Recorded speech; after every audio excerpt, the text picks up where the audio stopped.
the biggest thing, and it's the hardest part of improvement, is your improvement comes based off of your limitations. And for so many people, a big limitation is they have a hard time looking in the mirror and saying, I don't do this well.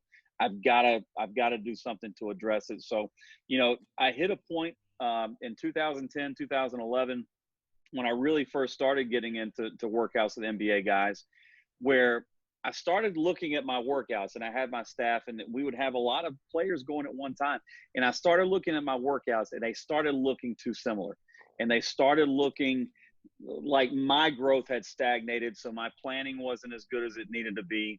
The workouts, they were still good, and they were still helping players, but it wasn't to the level that I wanted it to be. And from that point on, I just started telling myself, hey, you got to look at yourself in the mirror every day, and you got to say, yeah, yesterday I was an idiot. Today I got to get smarter. I got to figure out some way to help myself improve today. And if I stay committed to that for a long period of time, good things are going to happen. Every single day that I've worked out Stephen Curry, from day one to when I was just with him a month or two ago, we say the same thing when we walk in the gym every day. We have to walk out of this gym a little bit better than we walked in it.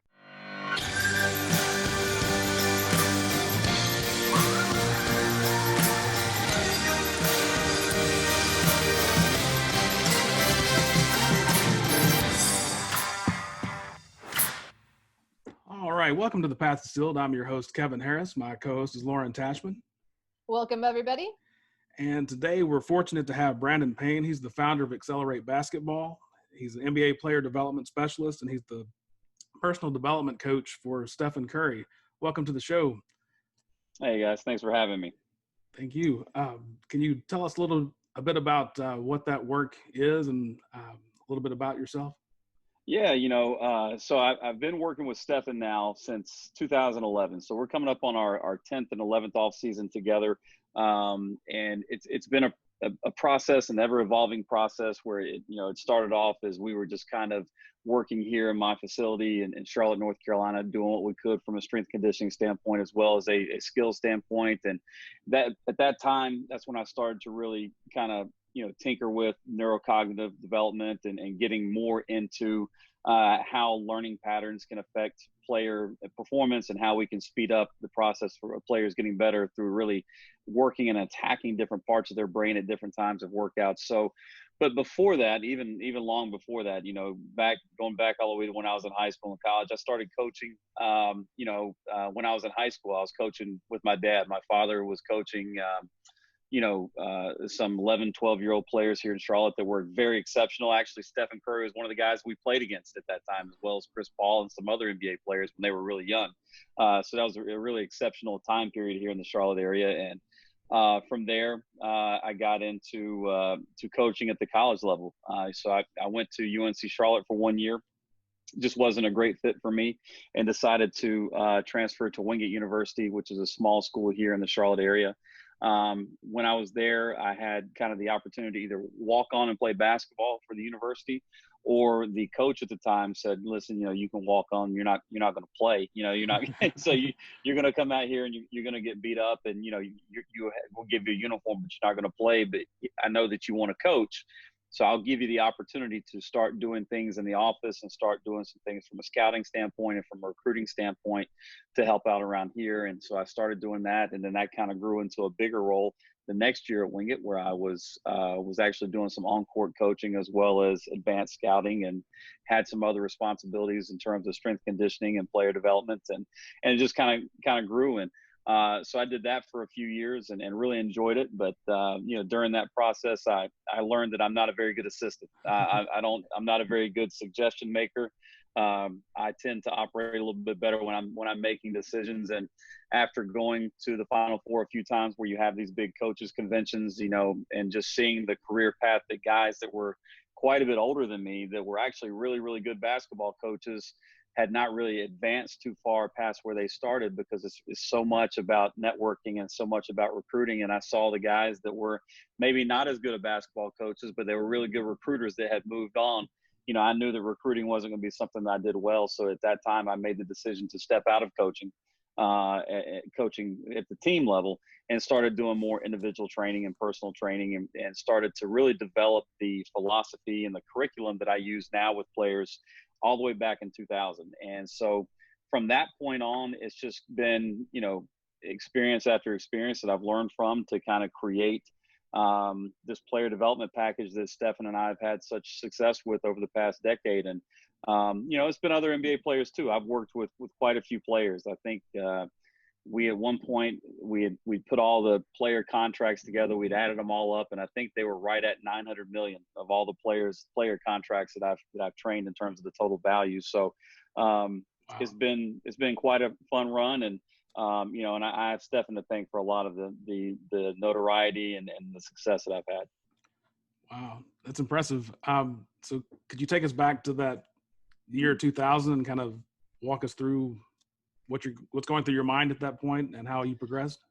Yeah, what was going through my mind is I saw all the things that we were asking players to do at that time when I was coaching at the college level. We're asking, of course, you got to go to class. We're asking them to go to study hall. We're asking them to get the calories in. They got to go eat. They got to do a lot of different things. Then we're asking them to practice. We're asking them to lift.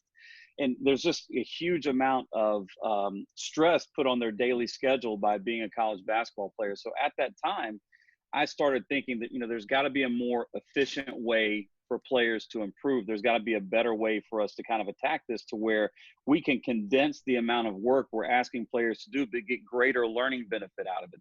And so that's when I started combining elements of strength and conditioning with elements of skill development to see, okay, how can these things combine to come up with a shorter workout but give us the same benefit or even extended benefit.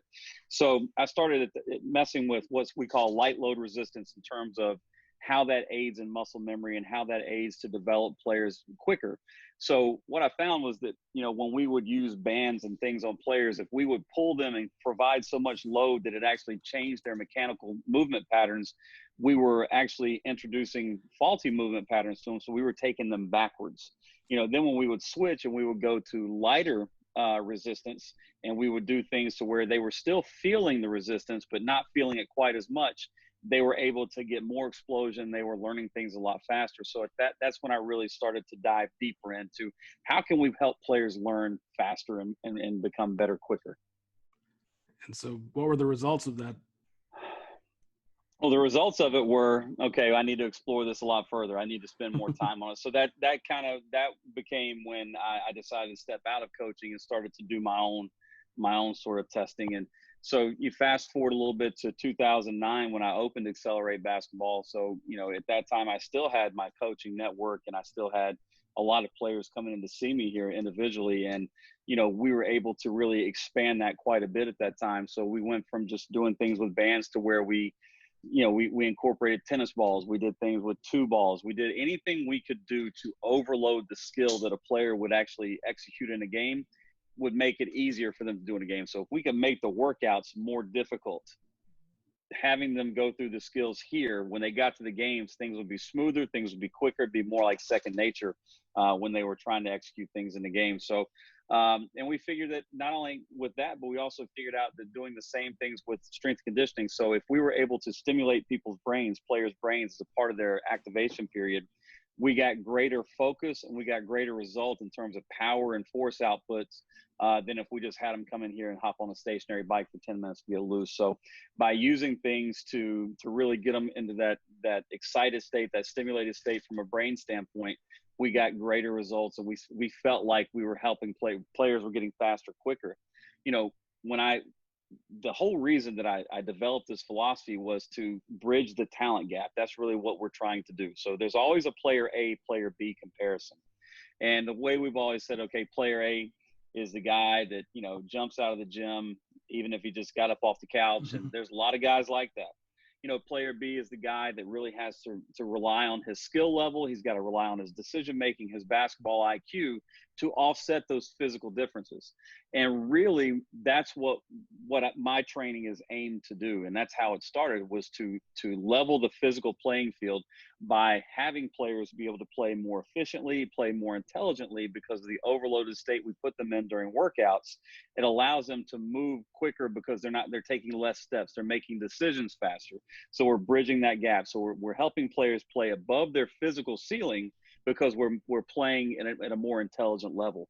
So that's really, kind of in a nutshell what we're trying to do. And now it's evolved even more. I mean, we've gotten even more specific in terms of how we're training players, from tissue manipulation to really training breathing patterns, getting out of core breathing and getting into diaphragmatic breathing, helping players understand if they're using the proper muscles to breathe and their core muscles are freed up to help them to be more mechanically sound and mechanically correct when they're playing. So it's gotten more and more detailed and more scientific as I've continued to go.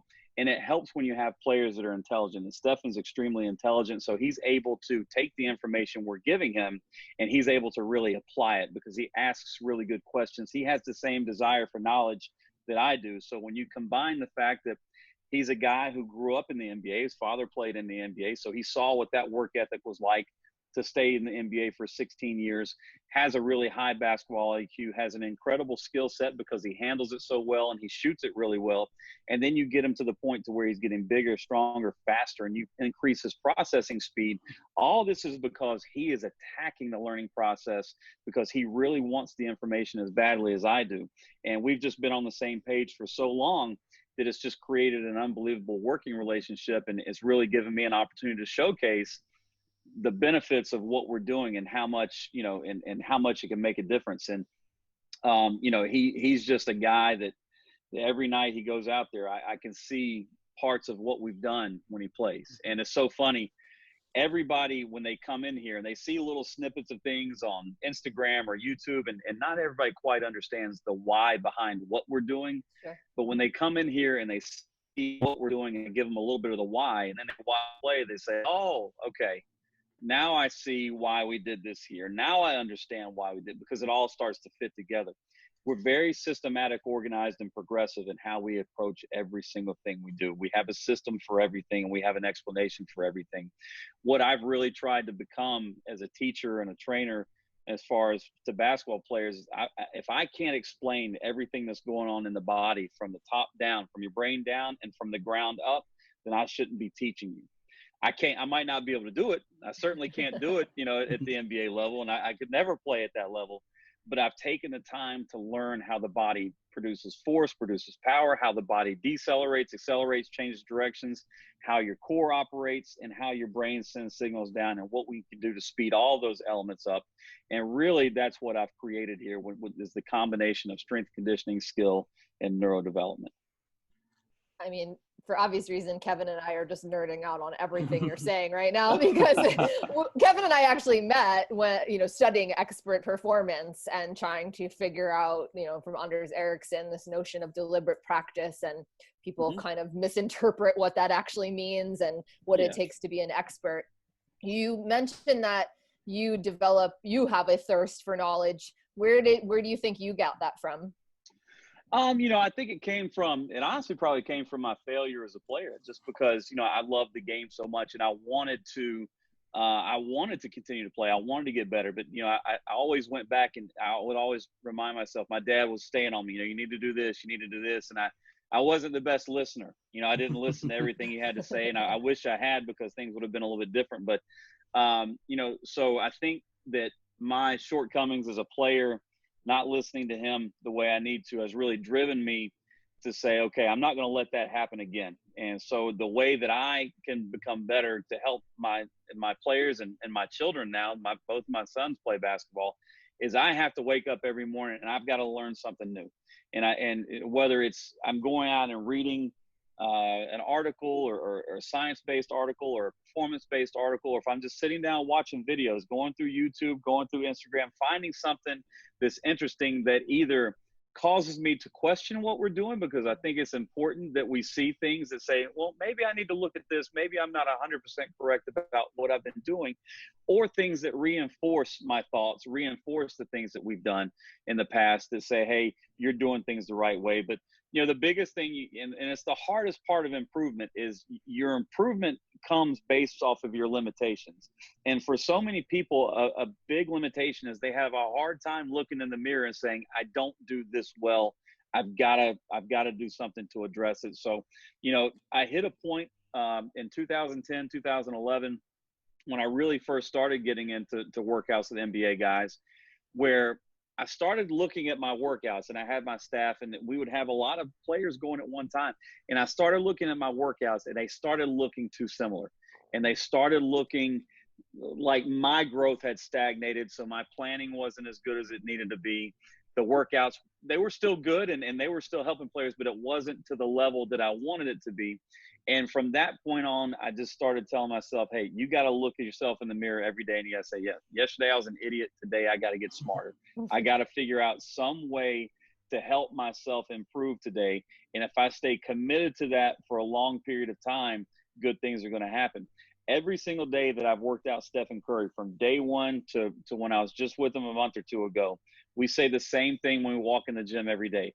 We have to walk out of this gym a little bit better than we walked in it. And if we can do that over a long period of time consistently, good things are going to happen for us. And that means we have to be able to mentally recognize improvement. And improvement takes on a lot of different forms. It can be physical improvement. It can be mental improvement. It can be preparation. If we come in, and not every workout's a great one. Sometimes there are workouts that aren't great. Even when you're dealing with the greatest shooter that's ever played, there are days where the ball doesn't go in as much as we want it to in our workouts. And, how we improve is we got to look, okay, we look deep at what caused us not to have a great shooting day. What do we do in our preparation? Did we go a little bit too hard yesterday in the weight room, or did we not load you correctly from a work standpoint, and you're a little bit more sore today than you needed to be? Or did you not take in enough water, and was your calorie intake over the past few days, was it not as good, or did you not get enough sleep? So you have to be tough enough mentally to be able to dissect your performance on a daily basis, to locate why things went badly or why things went well. And that's a big part of improvement as well. So it's this idea of incremental improvement. These daily bricks that we lay are the foundation that high performance is built on. And Stephen is a high performance player, one of the greatest basketball players ever. I've had the unbelievable privilege to have a front row seat to watch every workout he's had in the past 10 years. But it's this brick by brick, day by day approach where we get this incremental improvement that gives us great big gains at the end of every offseason. And that's the challenge, right? When you are working with a high performer, it's not like you're going to see these huge dramatic differences like you did when you were on the scale, right? So it is those little things. It sounds like you use a lot of data points. Have you ever felt like it's too much information for you? Well, it's too much information for the player. So for me as a coach, or for me as the trainer, I have to digest all of the information, and then I have to place filters. Okay, what does Stephen really need to know? What's important for him to know, and what is too much for him to know? There's different points of the year, I have different filters. So in the beginning, at the start of the off season, when we're first coming off of 82 games played in the past 5 years, he's been in the finals every year. So we played 100 games a year. It's been an incredible schedule that we've had to deal with. And so what we sit down and do is we have to say, okay, we have to look at all the data, because we got micro injuries, we've got fatigue, we've got mechanical failures that are starting to happen because of fatigue or because of injury. So we have to take all the data points into account, whether it's heart rate, shooting percentage. We have technology that tracks the flight of the basketball. It even tells me how deep the ball goes in the rim, whether the ball is 2 inches left or 2 inches right when it goes in the rim. It tracks all of our makes and misses. I can look at the heart rate data to see at what point the elevation in heart rate causes us to start missing more shots. I've got technology that we can measure decision making based off of the lights that he sees and how quickly and correctly he makes decisions. And I can compare that to heart rate data to see if a decrease in oxygen and an increase in heart rate affects those decisions. So I have to take all of that in. Early in the season, I'm sharing most of that with Stephen early in the off season.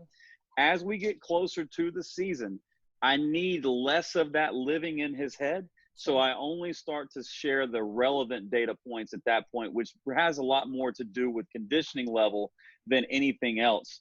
So it's for me, I just have to filter it correctly.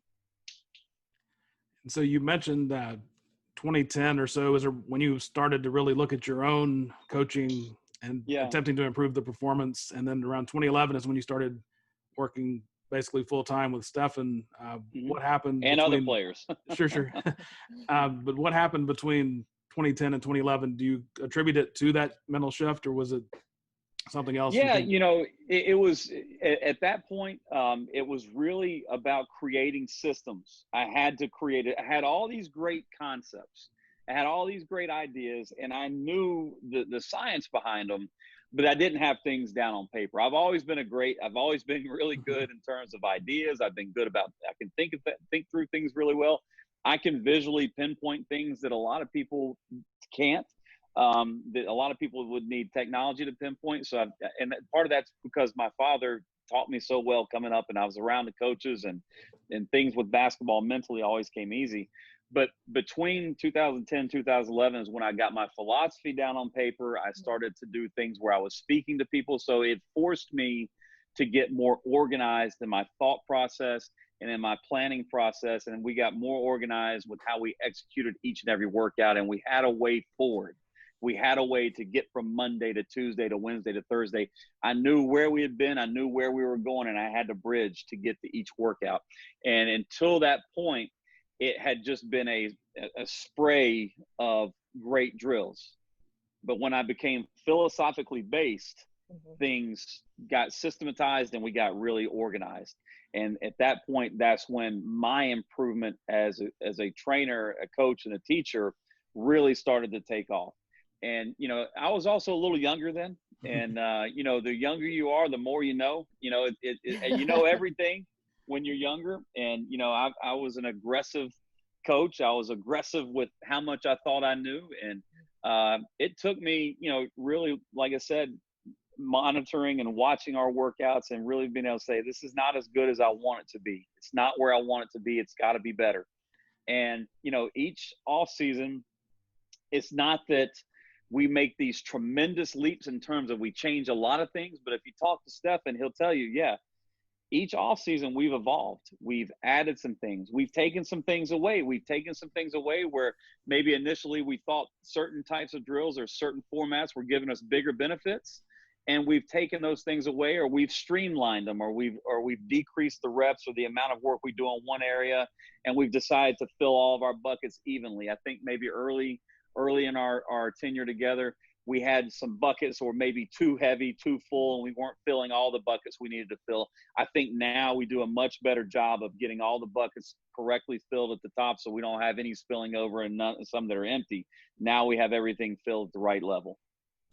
And so I pulled up a few of your pictures with Stefan. Yeah. Those are pictures that I enjoy more than him, probably. Those are some of the stuff he's doing there that's pretty tough. So could you tell us a little bit about what's going on with these? Yeah. So, I mean, what you're looking at here, like this is an example of how we, just like we do with ball handling when we're using tennis balls or when we're using two basketballs, or if we have them going through certain footwork patterns, or if we're overloading and doing balance work like that.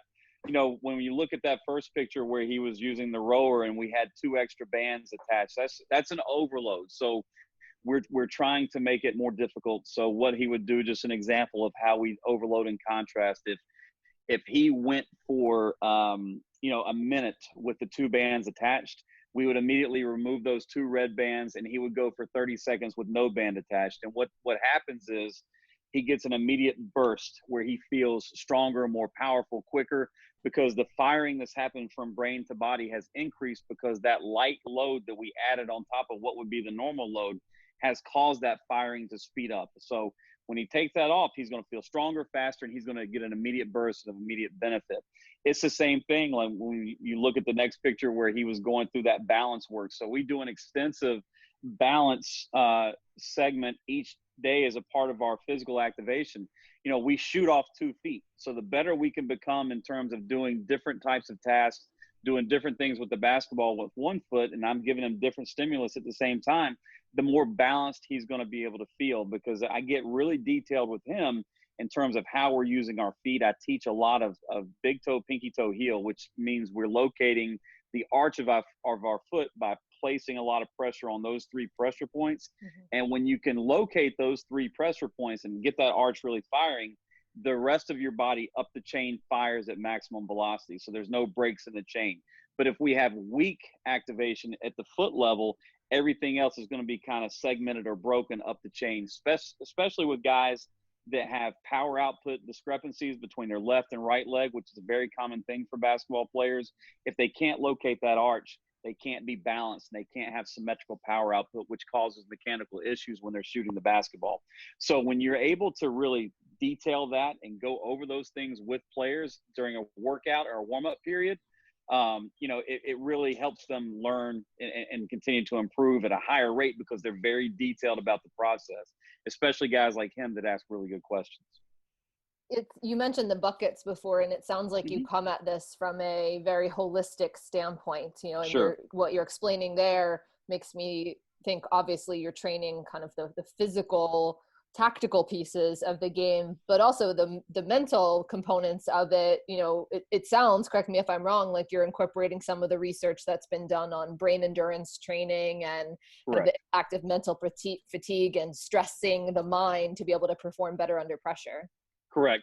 You know, and to put it in simple terms, like with players, you know, it's attention span. It's the ability to not suffer from paralysis by analysis. Some players, when you give them too much information or you put them in too many decision-making positions, the brain actually will slow down because they're trying to really take in everything, and it actually causes them to play slower. So we really want to streamline that process, and how we do that is through that overload and contrast. And we'll do the same thing with decision making, whether it's, you know, there's certain apps that I can use on an iPad that I'll have them actually doing, you know, math problems while they're doing ball handling. Anything that I can do that causes them to think and have to make critical decisions while they're dribbling the basketball, it simulates game action, as well as really speeds up the learning process, because they get that brain activity. They're going to be more absorbent. You know, I only have about 90 minutes. Even the best players, I only have 90 minutes of really peak stimulation and peak physical activity to get the most I can out of each day.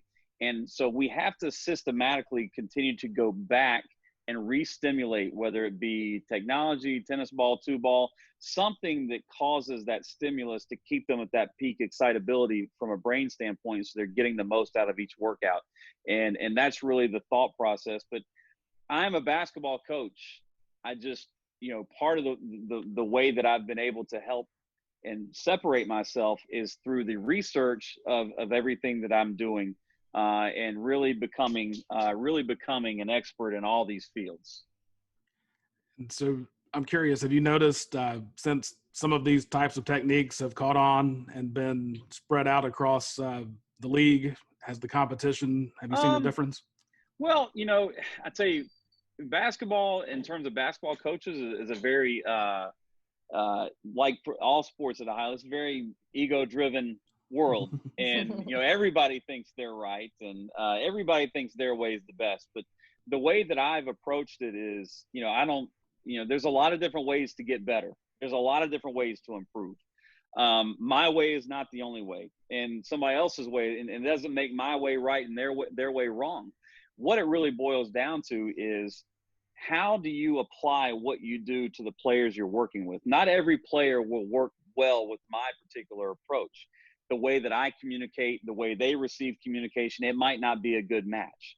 It takes you, there's a certain type of profiling you have to do from a personality standpoint and from a player coach standpoint, that you have to be able to identify when you start working with players.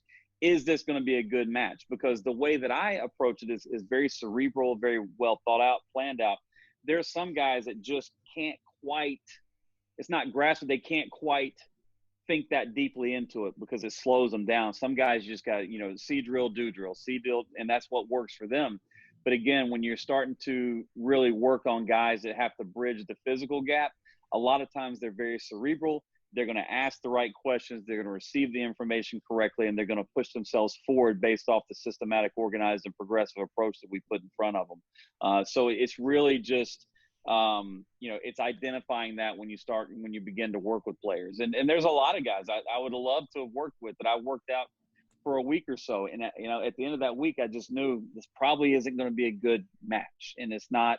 So I'm going to save myself the headache and save them some money and just say, hey, it's probably not best to pursue this now. So for me, a handful of players to work with, a few of them kind of rotate in and out throughout the off season.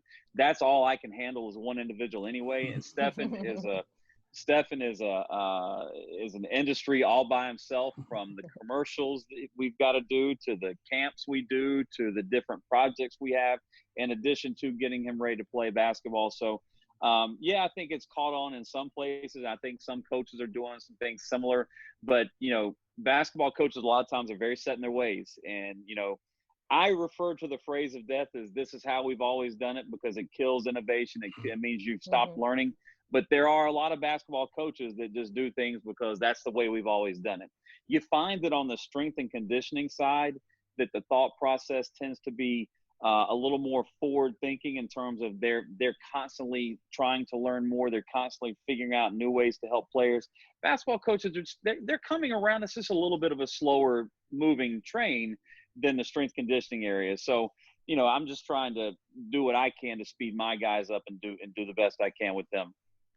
So you mentioned a lot of things, that you do that don't involve just actually being out there with the athlete. What does a typical day look like for you?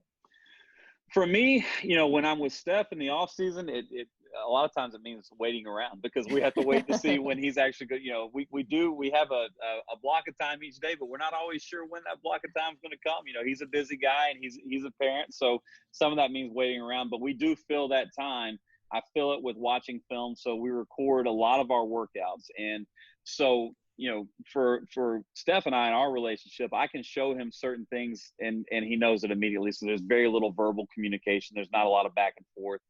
If you came to some of our workouts, we might not say, more than 20, 30 words to each other the whole time, because we just know, I'll tell him the drill or what we're getting ready to do, and then he goes, so if there is something that I have to point out, then, we'll go back and watch the film. So it's preparing things to show him. It's going back, it's watching film of his games through the year and other players through the year to see what teams use to have success against them, if they slowed him down, or if he had success against them, pinpointing the things that allowed that to happen. So it's a lot of review and then planning off of that information. So that's another reason why each of our off seasons look a little bit different, because each year we have 82 games of information that we have to take into account when we're moving forward. And, whether that be something physically that we have to correct, something from a skill standpoint we have to correct, or something from a decision-making standpoint that we have to work on, all that is taken into account when I'm planning what we're doing. So that's another reason why it can't just be the way we've always done it, because the information that we're working off of constantly changes.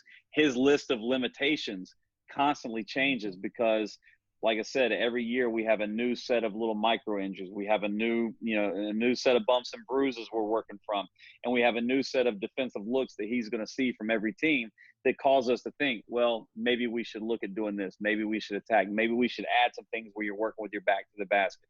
Maybe we should add some things where you're taking contact at the rim, learning how to handle contact. So those are all things that we're taking into account. So yes, it's very holistic. You got to look at all aspects. And again, the bucket filling from mobility, flexibility, breathing, balance, tissue manipulation, static stretching, foam rolling, all that's before we've even touched a basketball, before we've even thought about touching a basketball or weight. And I have to find ways to make sure I'm getting all these different things incorporated into our workouts in a way that not only makes sense, but in a way that keeps the amount of time we're working to a reasonable amount. Because again, he has 3 children and a wife.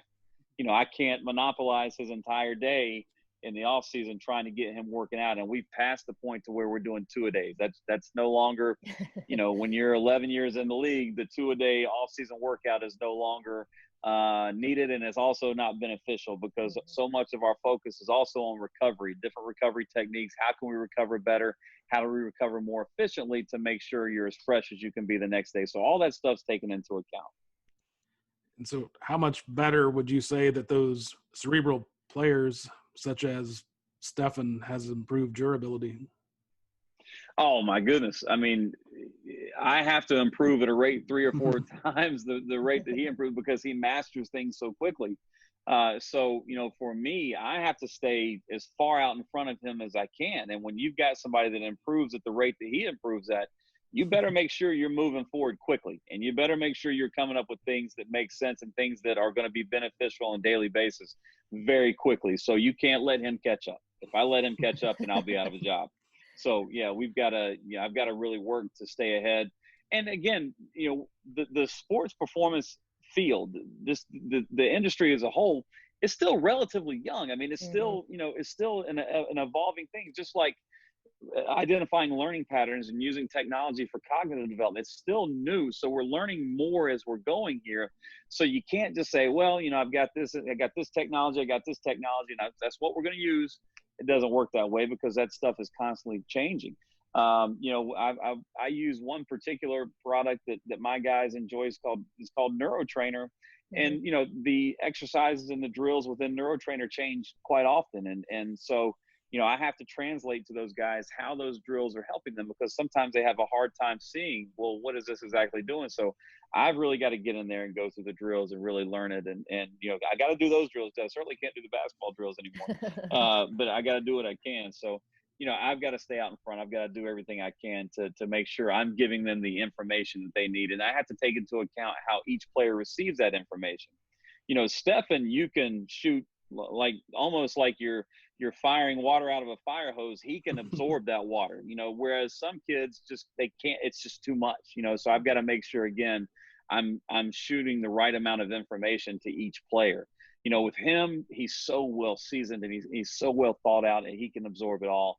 And I might have to really slow that process down for some younger guys.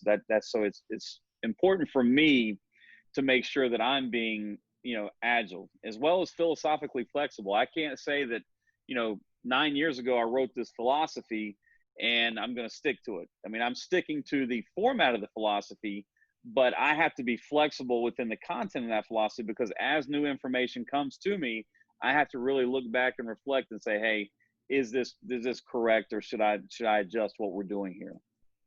If you think about what you just said and you kind of as a performer needing to stay on your A game, do you do anything to make sure that you have the kind of ability to do that, given that you mentioned you also have children and a life and all that?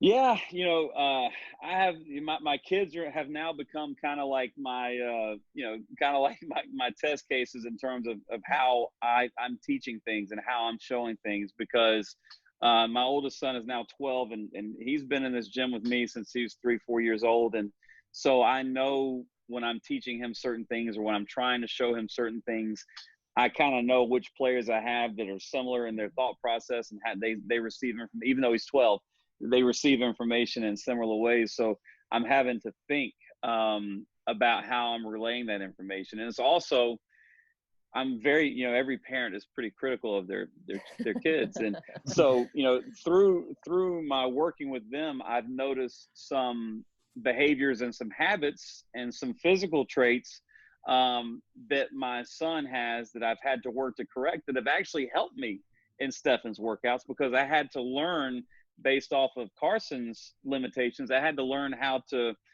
create a corrective action strategy around his limitations that I actually would notice with Stefan or some of the other guys I've worked with. So, having my kids come in here and help me and I'm trying to help them. They don't always want to listen to what I have to say, but I'm trying to help them, has helped me, believe it or not, as much as anything else, because there's no written book on how you deal with your kids when it comes to basketball. Every kid is different.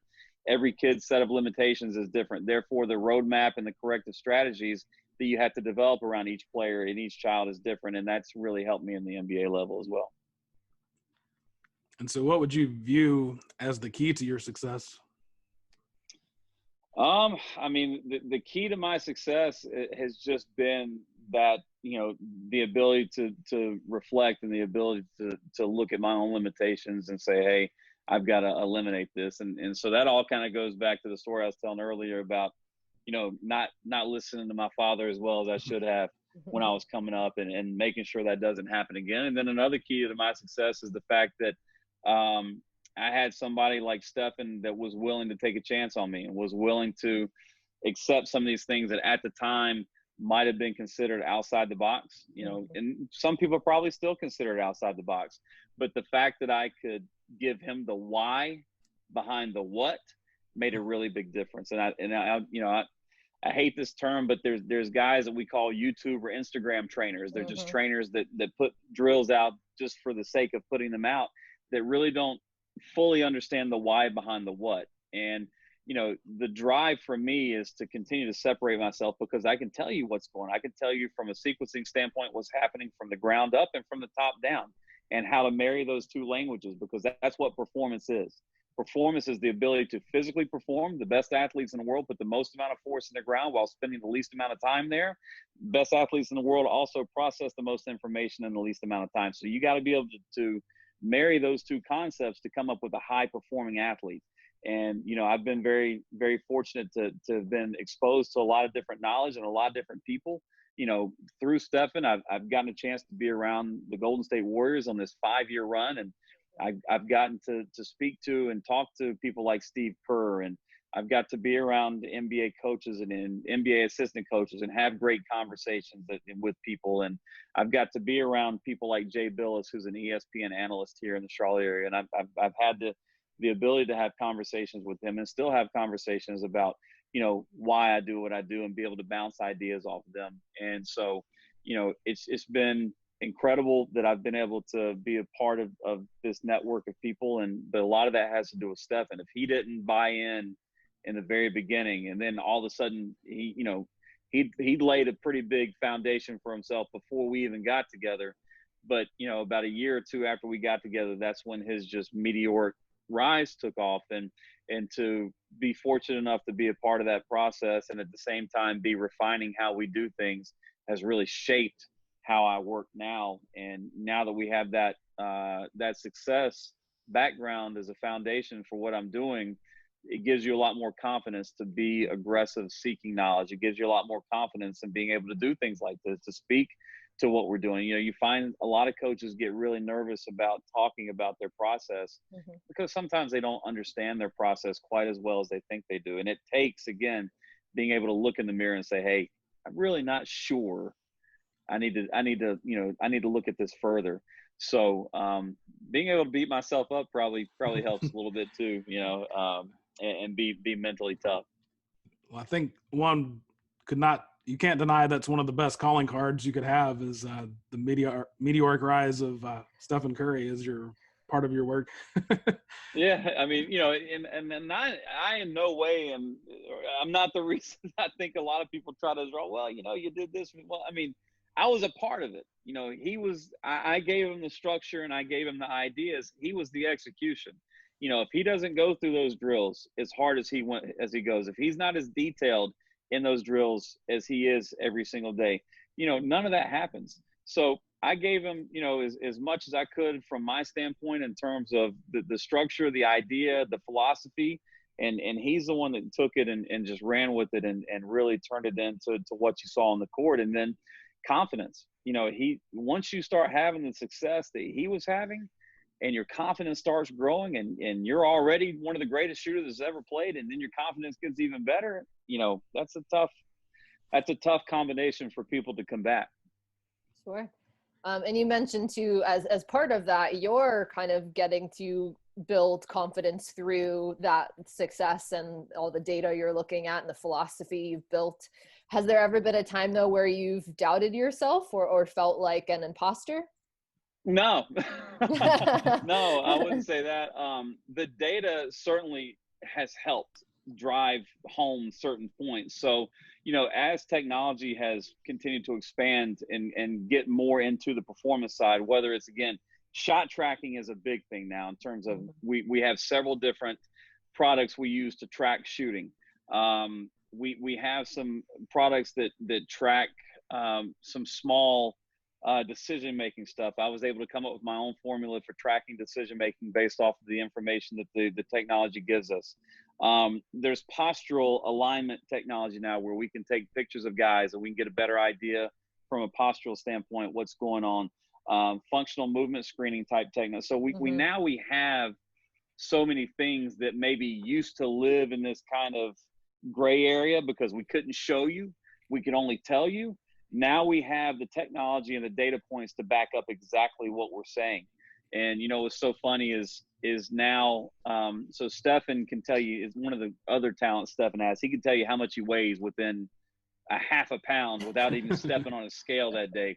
You know, now I can kind of tell him just by watching his breathing patterns and watching him move, I can tell him what his heart rate is doing without even looking at so we both have that. So, you know, knowing that I can look for things from a physical standpoint that give me the information I need without the technology there, the technology and the data points just really drive home how correct you are. And so, no, I never doubted myself. It's just that when you were able to put together a series of products that help drive home everything you're saying, then you become a little bit more comfortable in expanding your field of knowledge and getting deeper into that why. And what advice would you give an aspiring basketball player? An aspiring basketball player, I mean, the biggest thing is, you know, it's a global sport and there's only so many spots at the top and everybody's top is different. You know, there's only 400 NBA players, 400 and some odd NBA players in the world. You know, so that's the top is only for them is a very small number. The top for a lot of people is high school basketball, and that's okay. But, you know, to remember your why, always go back to that why and be very detailed in your approach, because the things that you do from a preparation standpoint and learning how to become an athlete, even at a high level, at the high school level, can carry you through your professional career and your life. So many things.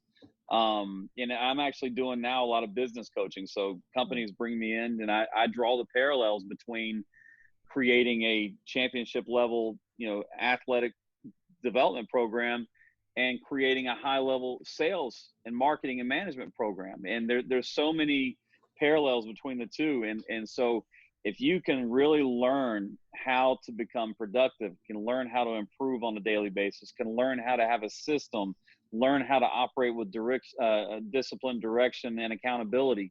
If you can learn those things as you're becoming a better player, those things are going to carry you through life.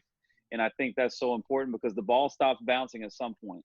So we have to be able to take things that we're learning from this process and carry them forward. So, you know, yeah, I mean, we all want to be Division I college basketball players. We'd all love to play in the NBA. I would have loved all that too.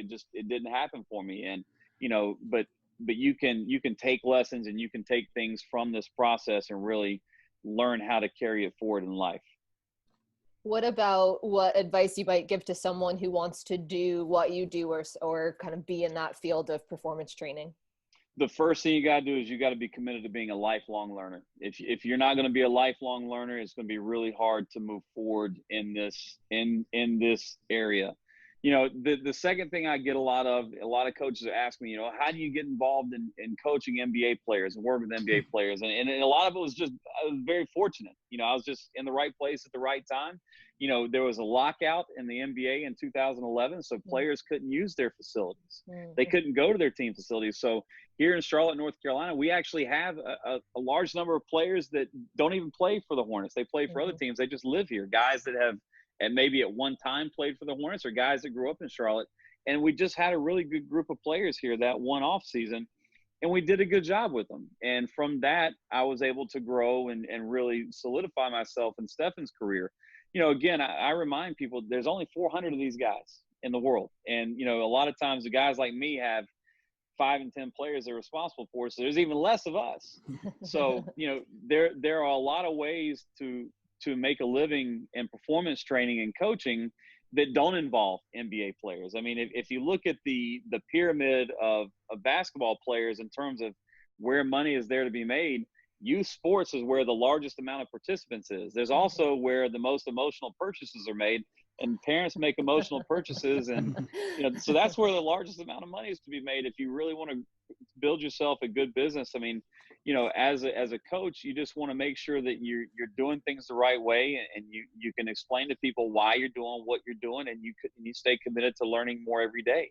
And you don't come off as a guy that knows everything. If you can come off as a guy that's likable and that can communicate with your players well, and you can receive communication well, then you can build yourself a nice business. And there's a lot of money to be made working with youth sports in the correct manner. There are a lot of people that abuse youth sports, but if you're doing things correctly and you're in it for the kids, the money will come for you. Where do you fall on the nature versus nurture debate? Kind of give me an analogy basketball wise that you want to kind of think about. So we usually set it up by saying on one end of the spectrum, there's the extreme nature view. So there's really nothing you need to do. You're kind of born with everything you need. An extreme take on the nurture side would be you're born with nothing. You have to do everything. And of course, there's everything in the middle.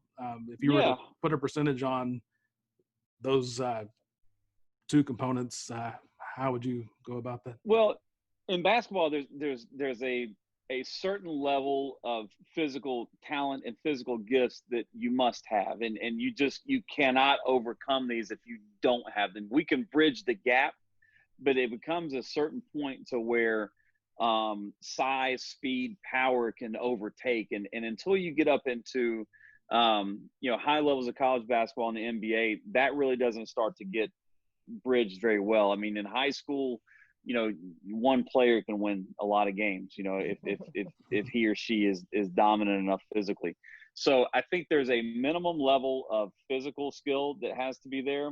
And then, then it becomes who's doing all the other stuff. So at that point, I think that the folks that are willing to put in the work, the folks that are willing to be detailed, the folks that are accountable about how much sleep they're getting, their calorie intake, they're a pro. We talk about being a pro about everything you do throughout the day.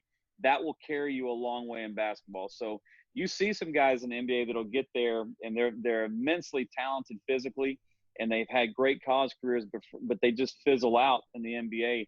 Those are the guys that really try to just rely 100% on the physical gifts they had at birth.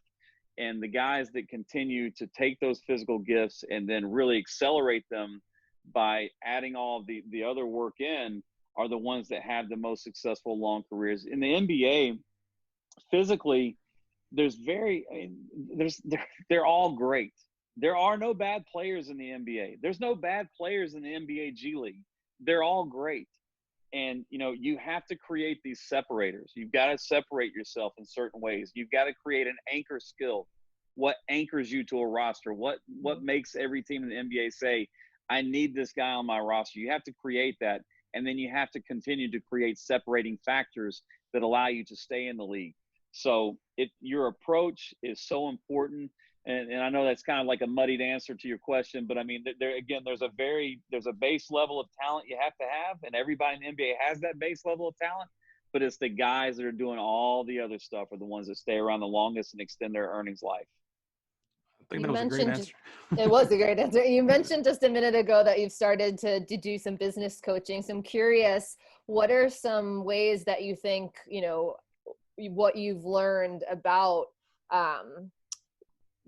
developing expertise and kind of what needs to go into, showing up as your best self every day? What are some things that map onto a non-sport world? Yeah. So there's just some kind of phrases that I use. I talk a lot in 3-word phrases, but the 3 words I use a lot: discipline, direction, and accountability. Those are things that we have to have in everything we do in workouts with Stefan. And it's what I have to have in everything that I do in terms of planning, his workouts or planning players' workouts. We've got to have the discipline to sit down, learn something, make sure we're filling the buckets. We got to have the direction. We've got to take the information we have and create the direction based off of the 82 games that we just watched. We have to have accountability measures in place to make sure the discipline and the direction are heading in the right places. It's kind of the same thing when you're talking about working in the corporate environment or working in a sales environment or productive environment. We have to have systematic, organized, and progressive planning as a part of that discipline, direction, and accountability. So, I sat down and started talking with a business coach out on the West Coast, and as we were having these conversations, he just kind of looked at me. He's like, "Well, that sounds a lot like what I talk about when I'm talking to, when I talk to, I can say the same. salespeople." What we just sat down and we started having a lot of conversations like this, and then we would start comparing notes. And I came up with a couple of presentations that I've made to a couple of big companies where I went in and talked to their production teams. And then I've also talked to some small businesses, people that operate in mortgage and real estate or financial industries, or people that own their own businesses. It's really not so much, there's no real direct, between shooting drills and closing a sale. But when you're creating systems and you're creating organization, there's a very similar approach. And, one of the things we like to say is, are you a salesperson or are you a sales athlete? Because if you're a sales athlete, if you approach your productivity the same way an athlete approaches, getting better on a daily basis, your pipeline and your closed business is gonna grow exponentially, just like our improvement grows. But it's being able to recognize that incremental day by day improvement, that you're able to make the changes you need to make to get the desired outcome. And, we talk about things like, make sure you're living in your actions and not in your desired outcomes. There's things that we talk about, making sure you're living in the details. We can all talk about wanting to close more business. We can all talk about wanting to be an NBA All-Star, but you have to live in your actions, because your actions are ultimately what's going to result in the desired outcome that you want. Sure, absolutely. Is there anything that we haven't asked you that you feel is important for the listeners to know? No, this is good, man. This is definitely a little bit of a different approach that I've had. I enjoy this though, because even, honestly, when I have the opportunity to do podcasts and have conversations like this, it's a way that I have the opportunity to improve as well, because you're asking me questions and I'm having to think through things differently. So I kind of view this like it's a game or a workout where I'm going to, sit down and make a mental inventory of what we talked about and how maybe I could have answered something better for you, or maybe would have had a better example for you. So I love opportunities like this. And I know I sound like a motivational book or something like that, but that's really how I think now. I think that, maybe if I was a younger person, I might have sat and listened to me and maybe rolled my eyes a little bit. But, now that I've actually had the opportunity to live this and go through it, it works. It really does. And it's all about having just the right mindset and having a desire and a passion and just attacking it daily. Good things can happen for you. And I've been very fortunate and very, very, very blessed to have Stefan as an ally and a partner as I'm going through this. And the final question, what is the biggest takeaway from your story? The biggest takeaway from my story is that even if you hit mediocrity at one point, like I did it as a player, there's still ways to find, ways to become a little bit better and then hopefully one day be viewed as great. And, so it's not allowing speed bumps to turn into roadblocks. That's something that I use with players as well. Is, you can hit speed bumps, whether it's in a workout or whether sometimes within an 82 game period, you're going to hit speed bumps, you're going to hit rough patches. It's up to you to whether that speed bump just slows you down a little bit or does it stop you. So, not allowing maybe some things that might bother you to stop you from doing anything, but just to really find ways to push through. And then, when you get on the other side of that little slow patch, hopefully you'll have the knowledge to avoid that slow patch again, and you'll just be able to accelerate right through it. Nice. Wise words. There you go. Well, Coach Brandon Payne, thank you so much for taking the time to be with us. We loved your story and can't thank you enough. Oh, man, thanks for having me. I enjoyed this. Thank you. The Path Distilled is hosted by Kevin Harris and Lauren Tashman, created and produced by Kevin Harris. The content is copyrighted by The Path Distilled, all rights reserved.